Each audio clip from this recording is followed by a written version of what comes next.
আপনারা দেখছেন YouTube channel সোনালী দিনের বাজার। এই সতর্ক বাণীটি অবশ্যই দেখে নেবেন।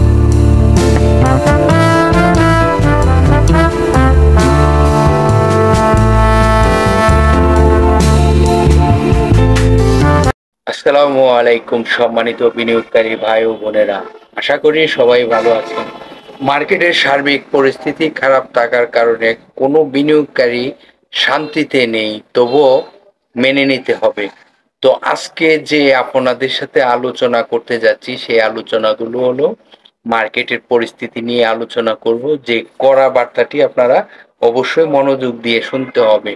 কঠিন থেকে কঠিন অবস্থান তৈরি করতে হবে প্রতিটি বিনিয়োগকারী ভাই ও বোনেরা।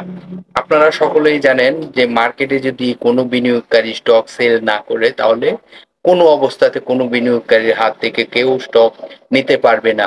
এটি আমাদের ব্যর্থতার কারণেই কিন্তু এইভাবে আমাদের পতনে পথগুলো বেছে নেয়। তো আজকে মার্কেটের কোথায় সাপোর্ট হতে পারে এবং মার্কেটের শক্তিশালী সাপোর্ট কত পয়েন্টে হবে সেই বিষয়টি আজকে ক্লিয়ার করব এবং আপনাদেরকে একদম দেখিয়ে দিব, আপনারা দেখবেন।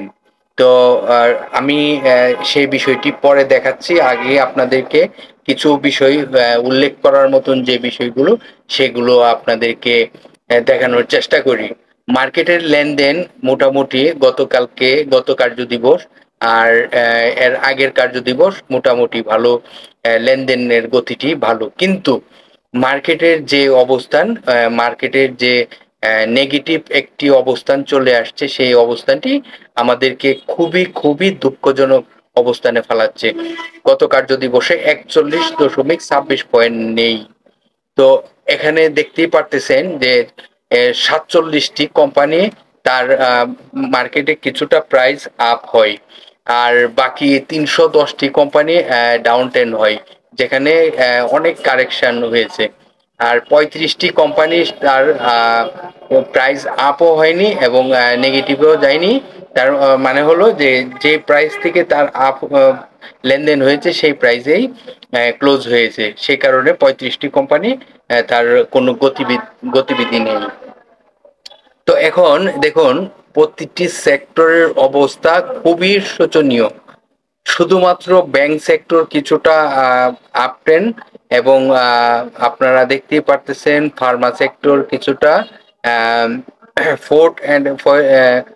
ফোর্থ সেক্টর কিছুটা এবং ইঞ্জিনিয়ারিং সেক্টর কিছুটা। এইগুলো মানে আপনারা জানেন যে যত সামান্য কিছু স্টক প্রাইস হয়, আর বেশিরভাগ স্টকই কিন্তু একদম নেগেটিভে চলে আসে। তো 310টি কোম্পানি মার্কেটে একদম রেড সিগন্যাল এবং মানে কমার দিকে এমন ভাবেই কমেছে যেটি আমরা কল্পনা করতে পারি না।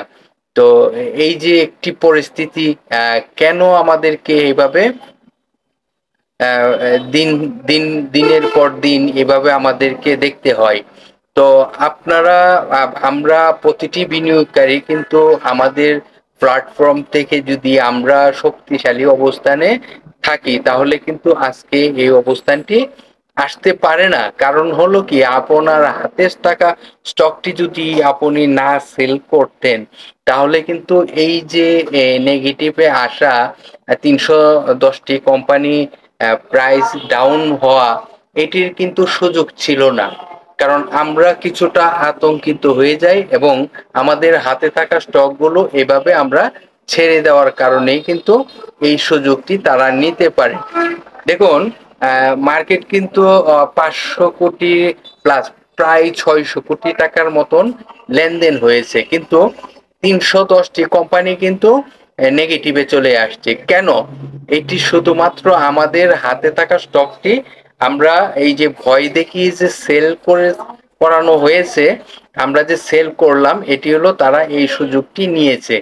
তো আমরা যদি একতা থাকি, আমাদের হাতে থাকা স্টকগুলো যদি আমরা প্রফিট ছাড়া না সেল করি, তখন কিন্তু কারো বাবারই ক্ষমতা নেই যে আমাদের হাতে থাকা স্টকটি ওরা প্রাইস কমে এবং সেল প্রেসার দেখিয়ে তারা এই যে আমাদের হাতে থাকা স্টকগুলো নিতে পারে না।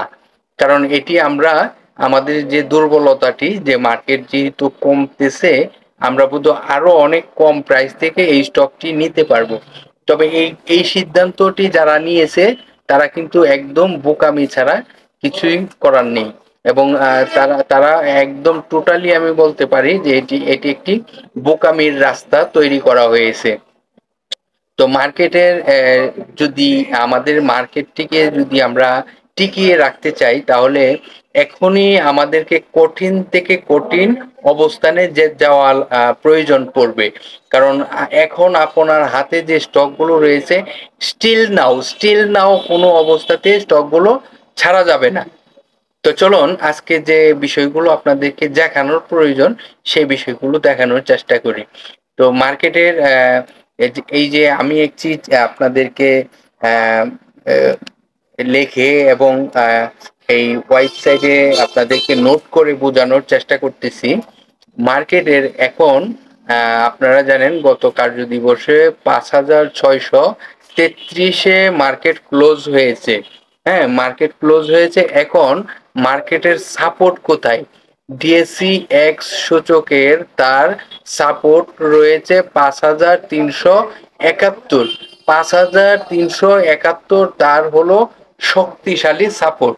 এখন যেভাবে আমাদেরকে ভয় দেখিয়ে স্টকগুলো হাতিয়ে নিয়ে যাচ্ছে, তো আমাদের যদি এইভাবে আরো ভয় দেখায়, তাহলেই কিন্তু তার এই শক্তিশালী সাপোর্টটি 5,371।